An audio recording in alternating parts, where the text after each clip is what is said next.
stand at a fascinating crossroads where banks, corporates, and fintechs converge to collectively shape what comes next. Over the course of full-day summit, we will unpack breakthroughs in artificial intelligence, cross-border remittance, MSME growth, and the infrastructure rewiring Indian banking. To lay the foundation of Monumental Day, please join me in welcoming to our stage our member of the advisory board at TransBnk. To share the vision behind the summit, ladies and gentlemen, please put your hands together for Mr. Prakash Balakrishnan. A huge round of applause for him. Welcome, sir. Welcome on stage, and the stage is all yours. Good morning, everyone. Respected dignitaries, honored officers, present and future leaders in banking and finance, my dear friends and colleagues. It gives me immense pleasure and pride to stand before you today and welcome you to the first edition of CBNxT, arguably the first and hopefully the foremost thought leadership event dedicated to corporate banking practitioners and aficionados. Banking system is the lifetime of modern world as we know it. I know that is a big statement, but I am not making it in an exaggerated or hyperbolic way. On the contrary, I say it with utmost conviction and belief. Romantics may say it is love that makes the world go round. And it is certainly true in a certain sense. But when it comes to the real world of roti kapda and makan, it is money and banking that keeps that engine running.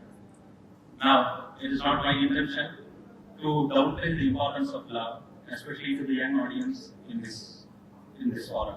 I hope you would keep falling in love and go through the same troubles and temptations as older people like me. But I think most of us agree that love cannot be making the world go round, but it is what makes the journey worthwhile. But our focus today is not on the idyllic world, but on the material world of industry and commerce, and that world is driven by banking. Banking cannot bring happiness to people, but it helps to make our lives more agreeable and comfortable as we chase the inclusive happiness. The pursuit of happiness becomes much more tolerable with banks around. As a wise cynic once said, feeling sad and lonely inside a brand new Mercedes-Benz certainly hurts. But it is certainly much more preferable to feeling sad and lonely inside a Calipari taxi. So yes, there are certain things money can't buy, but for everything else, we need banks and beauty. That was on a lighter note, but that doesn't take away the underlying truthfulness of the statement. Banks as financial intermediaries play a pivotal role in the economy by connecting the savers with the spenders and orchestrating a circular flow of funds through the system. It is this continuous ongoing flow that provides the momentum, acceleration, and direction to the economy. It is the thrust created by the constant churning of money from savers to spenders and back to the savers that keeps the wheels of our fortune running. To use a medical metaphor, if money is the oxygen that sustains the economy, banking system is the heart that pumps that oxygen through the vast arteries of the economic network. I know this is not a perfect analogy, but it still is a useful metaphor because it provides a good mental imagery of the relation between banks, money, and the economy. So let us keep it there in our mental gallery somewhere. Now, some of you may be wondering why I am hard selling banking to an audience that is supposed to be full of bankers. The answer is this. As an ex-banker myself, I know that bankers, like any other professionals, are prone to occasional bouts of self-doubt and introspection. Now and then we run short of our sense of purpose and motivation. This is particularly true in today's times. Banking was much more simpler and far less complicated when I first became a banker more than 4 decades back. Of course, we had our own problems and challenges even then, but not like today. Today's bankers navigate a much more tortuous path. Every day, you struggle for growth in an age marked by risk aversion. You have to do a tightrope walk of ensuring compliance without abandoning innovation. You have to learn how to hard sell without accidentally stepping into the realm of mis-selling. You have to juggle several hats daily to address the expectations of shareholders, depositors, regulators, and even the government. You face ethical and governance dilemmas far more regularly and frequently than your predecessors. In short, it's not easy being a banker today. So I thought we should start off the day by taking a moment to cheer ourselves and appreciate by recounting the systemic importance of the work that we do. I guess I have heard some goodwill from the audience with that last few lines. So let me write the goodwill and talk about a couple of other things beyond banking that I find both exciting and also somewhat unnerving. I am going beyond my comfort zone here, but it's not often that I get a chance to speak to an audience like this. So I will take my chances and talk on. The world is going through one of the most exciting and transformative phases in modern history, and we are destined to be witnesses and at times participants in this epochal events unfolding before us. There is an old Chinese saying, may you live in interesting times, which is paradoxically also considered to be a curse, because interesting times almost always coexist with uncertain times, uneasy times, and even earth-shaking times.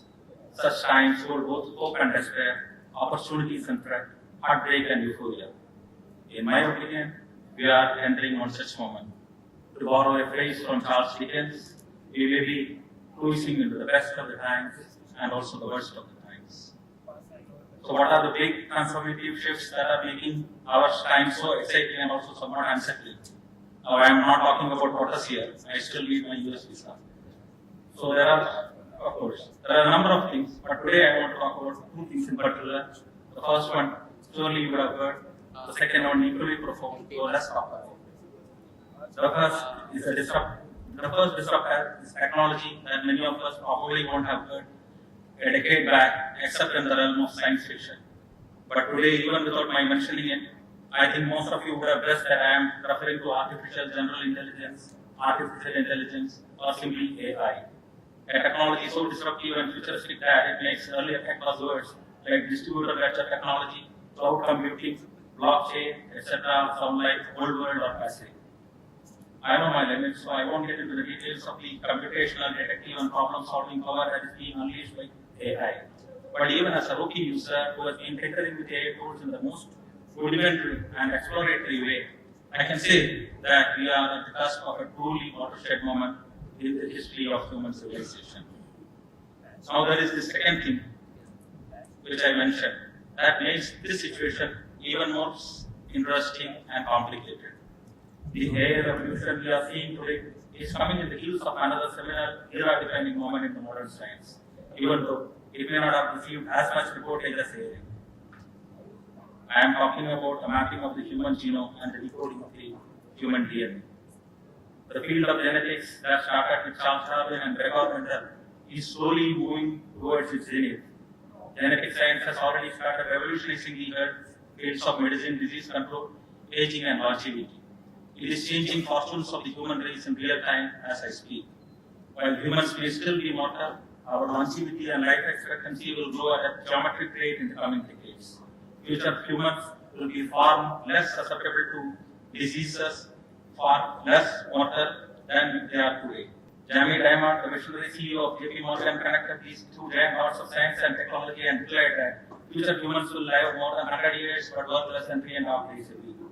So on one side, we have the next gen humans who are cryo-engineered to stay younger, stronger, and really disease-free, with a lifespan that almost feels like eternity.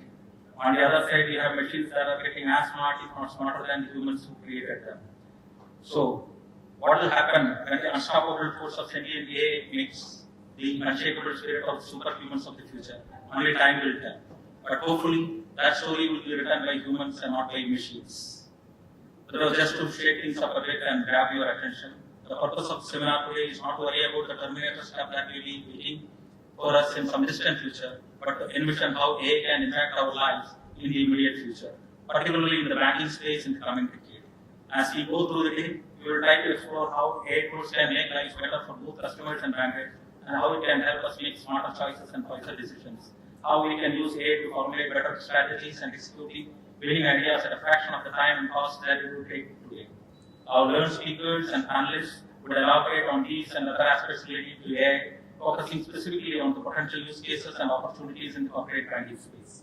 Of course, we will have left content beyond AI as well. Our itinerary encompasses several areas of interest to bankers, from fundraising, capital deployment, credit offtake, cross-border payments, trade and cash management, risk management, etc., etc.